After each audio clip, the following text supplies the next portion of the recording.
It's very important for the students to realize that the career they pick and the field that they pick should be something that they want to enjoy the rest of their lives.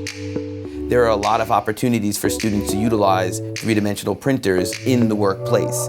So when we talk about 21st century careers, if we just gave kids the ability to print, they're actually walking away with ideas as to how I could use this moving forward. I know what I'm going to get with a MakerBot. I know that it's going to work. I know how it's going to work. The reliability was obviously a big factor because we didn't want to bring something in that would fail. The reason why we continue to do what we do successfully is because of the customer service for MakerBot is outstanding. We get the parts we need, we get things fixed, we get replacements, whatever it might be, as soon as possible.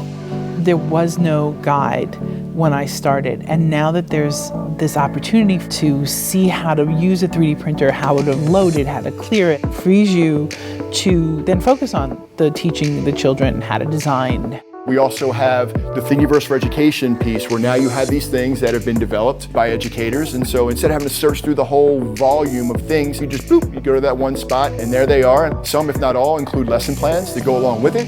You know, that's a great resource. I love the training. I love the fact that there's this curriculum now, that there's community. After talking to teachers, we made the MakerBot Educator's Guidebook so they would have tangible lessons that they could use in their classrooms. I'm really excited about it because I think that the design industry has been talking about light manufacturing and prototyping. Having the technology in school that prepares them to fabricate and build and test gives them an edge that none of us had a few generations ago.